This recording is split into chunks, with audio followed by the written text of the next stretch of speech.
Hey, Garbrac here with another Elder Scrolls Online video. Today I'm joined by RapiD. Hello. And we're doing this video strictly because there's a new video released. On Elder Scrolls Online's Facebook page, they hit over 1 million likes, and they released a video. Now, in this video, there are a bunch of little Easter eggs that they put in on purpose, and I'll explain that a little bit more. So let's start this video. Very cool stuff. Some very cool stuff, yes. So let's hit play. Let's start this video. Let's get the mouse off the screen. So the video pretty much starts off with the standard Bethesda Zenimax stuff.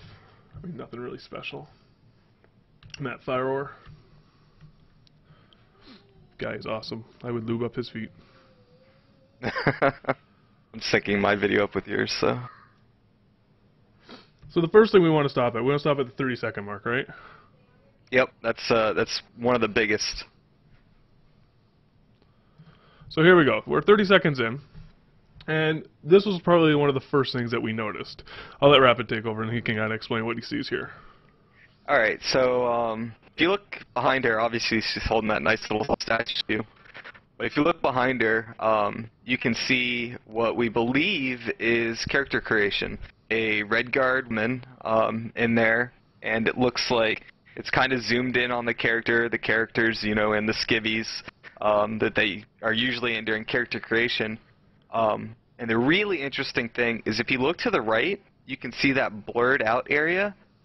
We believe that those are the character sliders where, you know, you choose, you know, body type, facial size, and things like that. So they made a conscious decision to not blur out, you know, the actual character and just blur out the settings. So we think that's pretty cool. Yeah, that goes back to what I was saying about the Easter eggs.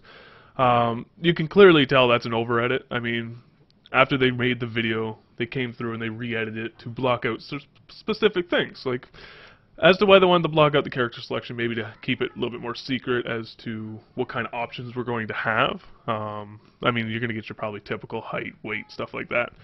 But yeah, you can tell it's an over-edit. If you look right around the neck of the statue, it's also blurred, so whoever did it just messed up on their brushing. So the next thing that we noticed is 35 seconds in. So we got all these people saying hi, doing cool stuff. We got the bearded mascot here who's exceptionally hyper at the 1 million likes. He's there a lot of in this video, actually. He is. I'm really curious as to how long they had him doing that. Just stand there. Just keep doing that for like 20 minutes. We're only going to use about 5 seconds of it, but keep going. So in this one, he actually has 2 screens. One screen is the game. You actually can see the UI of the game. If you look closely, you have the mini-map down in the bottom right-hand corner. The taskbar on the very bottom. There's 3 icons, buttons at the top. It's hard to say what they are exactly. I would maybe assume it's the compass, but the last time I saw a UI screenshot, the compass was around the minimap, so I don't think it's the compass. But then there's 2 bars. There's a red one and a green one. Red one, I believe, is the health, and the green one, I believe, is the stamina. Would you agree with that, RapiD? Yeah, that sounds right to me. I mean, those are pretty standard colors for those 2 things. I think it's interesting on the placement where they have them. It's kind of like up above the hotbars right in the middle of the screen. You know, I kind of wonder if you can move them at all. I mean, you gotta hope, you know. But yeah, it's really neat. I really hope they have some form of UI customization, like just able to move it, because not everybody likes the standard development UI. So being able to move it and stuff like that. But from previous video, the UI video I did, we do know that that stuff disappears if you're not in combat. So when you're not in combat, the only thing you're going to see is the mini-map, which is going to be interesting. So either he's got a development command on to display it at all times, or he's in combat, which you can't really see. Or he just has like the UI move feature enabled, so we can get a glimpse of the UI. Maybe. I mean, yeah. we do know that, you know, if they wanted to, they could blur all that stuff out because they did it on the supposed character sliders. So yeah, interesting. Definitely. Next thing we want to jump to is about 49 seconds in. Let's do your little happy dance. Another little happy dance. We got Paul Sage there. Another happy dance. Alright, 49 seconds in. Now, this one's interesting. What do you think's going on in here, Rapid? I was making a guess to maybe she's like doing audio mixing, and she's using that image of that lore character for inspiration, kind of, to like see how they want it to sound. I'm not familiar with the software. Someone could probably tell us what the software is, but I don't know. I just see the different things down there. It reminds me of like Sony Premiere, where you those things around. Though it's kind of interesting. Yeah, I'm not familiar with what you or what application that is. It would be nice if someone could comment and tell us what application that is. But that name, I actually had to look it up. Apparently, she's a Dunmar god. She's a goddess. It was Mistress of Healing or something like that. So it's interesting how that's going to play out, if she's actually going to be in the game, if she's someone the Dunmar worship, or part of a quest line.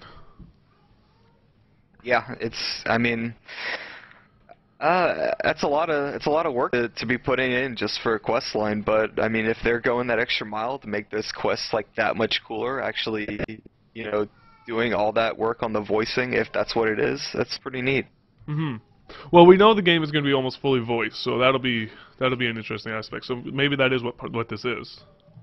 Yeah, I'm trying to like look at some of the peripherals she has around her, and you know, I don't see too much like voice mixing stuff. So then here we have the audio department, who are those crazy guys. I don't really see any Easter eggs in here. We got a guy that's doing something weird with his arm. I don't know if he's doing some finagling with a Nord or what. But yeah, he's got that up and down motion going pretty good. Yeah, they're just being audio guys, it seems like, making noise. Now, my next question is, I'm pretty sure that's a closet. Do these audio guys really work in that small of a room? Well, you can tell it's like an actual audio room, so you can see like the padding on the wall that they have. I think they have a room that size because of the acoustics, maybe. Maybe for the acoustics. Whenever they're trying to like, they're obviously like creating sounds. The guy's bouncing the chainmail. They're doing different things to create sounds. So you know, we're gonna see a lot of unique sounds in the game that aren't necessarily like, you know, ripped off from some standard stuff. Hopefully. Maybe that's exactly what the Easter egg they wanted, is exactly what you said. They are creating their own sound effects. Yeah, it's pretty cool to think about. It's a lot of work. As far as visual stuff, though, not really getting a lot from there. What's that statue up behind them? Do you see it on the speaker? Yeah, I can't really make it out. Maybe that's try to fast forward. Maybe that's the Easter egg to the collector's edition. Could be. That'd be pretty ballin'. I would buy the collector's edition for that little statue. I have no idea what that statue is, but it's huge. I want it. I don't even need to know what it is. I just want it. Alright, if you go to 103, you can get a better view of that statue. 103. So what is that? Do we even know what that is? I have no idea. Wait a minute. I'm at 103. What's going on in the top left-hand corner? What is that picture? I don't know what that is. I have to rewind it to see that. What is that? Looks like Batman, maybe? Maybe it's just a... Yeah, that is weird. I see Batman, utility belt. No utility belt. Oh, maybe. I don't know. I see two legs and a black thing in the center. I don't want to know what's going on in that picture. But yeah, that could be a little collector's edition thing. That would be neat if they included that in there. A little shrine to me. Could be. It could be like It's too hard to tell. Yeah, it is. Like, I mean, they definitely made it a little bit hard to tell what it is. Could be like a Cyrodiil thing. Yeah. Alright, let's keep going here. Let's see what else we see. Guy do another happy dance.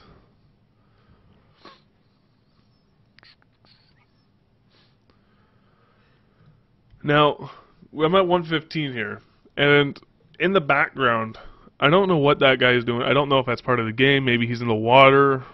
I don't know. Like, I'm really speculating as to if that's part of anything. It's too hard to tell if it's even Tesla related. I mean, you've got some buttons. Could be some UI elements, but it would be really stretching to say so. Yeah. A lot of blue on that screen as well. Maybe that might just be his desktop background. I bet you that's it. Guns on the desktop. Could be. But I guess the Easter egg in this screen is that guy's either married or has a sister. Maybe get the little, I guess I probably wouldn't give you a Skyrim Helmet Tussle Online Collector's Edition. Oh, wait. Look at that. Behind the picture is that shrine again. Oh. Yeah. It is there. I wonder if I've seen that in this video before. You might be making a pretty good call there, Garb, on Collector's Edition gear. That would be pretty ballin'. Look at that. But what is it, though? It looks might like be a dragon. With its wings. What was like, the kind of Skyrim over Collector's Edition item? Was it wasn't that it? Uh-oh, I don't know. That might be it. You want me to Google it? Yeah, because I don't remember the Skyrim Collector's Edition. That might be it, though.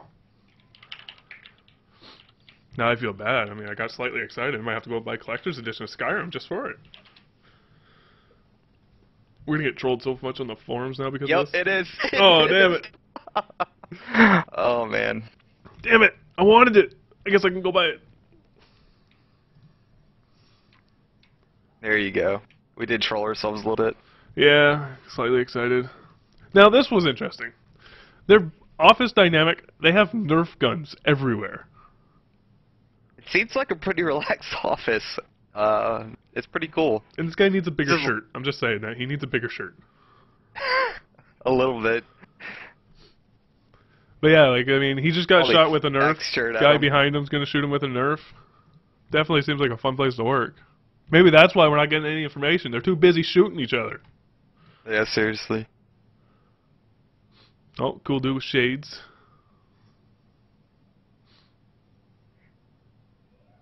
Alright, what's the next thing we wanted to look at? 146. Now this guy, I don't know if you know who this guy is, but this guy is the guy behind the entire lore of Elder Scrolls, pretty much. Like, he just runs all the lore. It's crazy. One guy. He looks like a lore guy. He kind of looks like David Suzuki. So that's the lore guy, not the guy at 151? No, they that's call the lore wizard? guy. That's the wizard. Okay.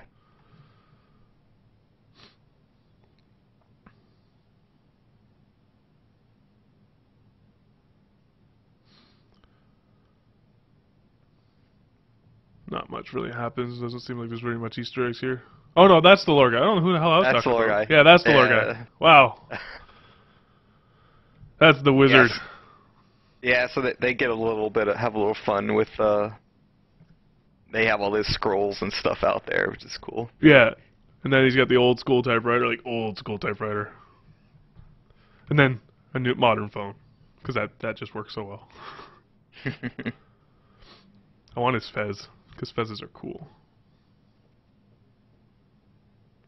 There's the collector's edition right there, fez. I'd like all those scrolls to be in the collector's edition. How about that? I want the big glass one. That'd be cool. Yeah. I don't think that's gonna happen. Probably not. Guy doing a jig.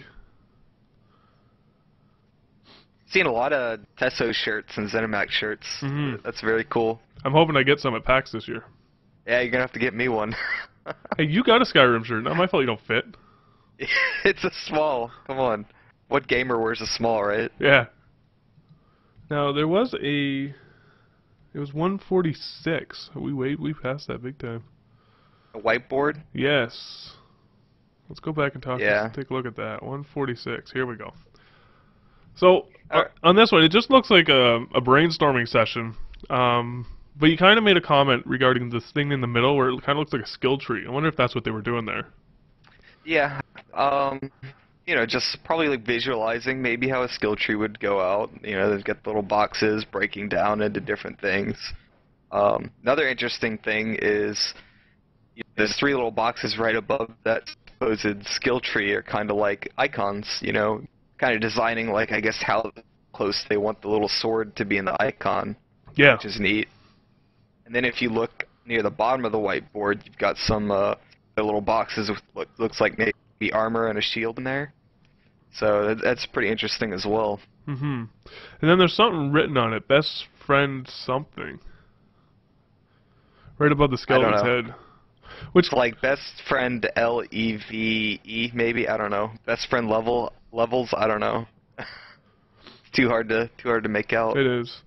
But I don't know if they feed their employees or what, but that one guy needs to be something. He needs to go outside. He's all white. Skin and bones. Oh. It's just bones. Yeah. That's their little actor for the skeletons in game. Yeah. That's their model for when they do the animations. I like that they have a bunch of different, you know, they're making the game in German and French as well. Yeah. So I like that they're kind of, you know, incorporating that a little bit to it. Mm-hmm. It's quite the view that guy has out of his office, though, eh? 205. Hey, whenever you're the lore master, you get a good view. Yeah. You're not in the cubicles with the grunts. I get my own office. I love the guy with the horse head. That's awesome. Yeah. I still want a horse head. Horse head would be so much fun. I think he's coming up in a second.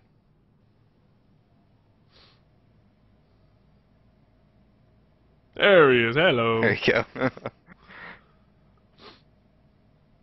But yeah, I think there was a bunch of little Easter eggs. I'm sure we probably missed some.